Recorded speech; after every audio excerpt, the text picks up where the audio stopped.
It is feeding time here in the morning for the new young laying hens that aren't quite laying yet.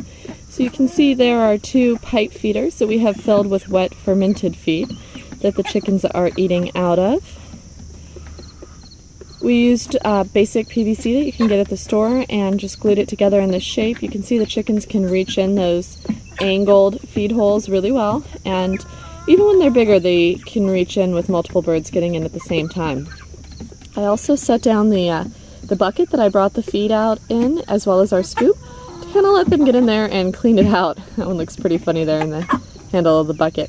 But that way they clean it out for me, and it gives them a few more places that they can get food, so that the ones at the bottom of the pecking order get a few minutes to eat undisturbed while the top birds are eating over at the feeders.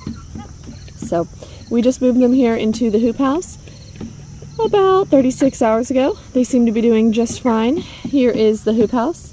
There are their roosts in the back, and their bucket water over here on the right.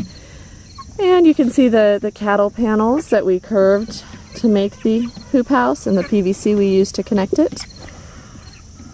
There's still grass in here for now, but as they soil the area, we will be putting down more and more shavings, and eventually this will be just a deep litter of shavings and chicken droppings.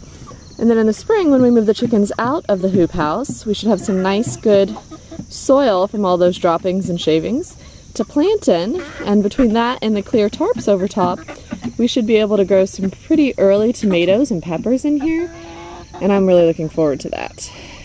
Out here they have a cattle panel and chicken wire garden area that they can go in for these few days when we're kind of keeping them locked into the hoop house. All right, well, thank you for visiting with the chickens on their morning feed.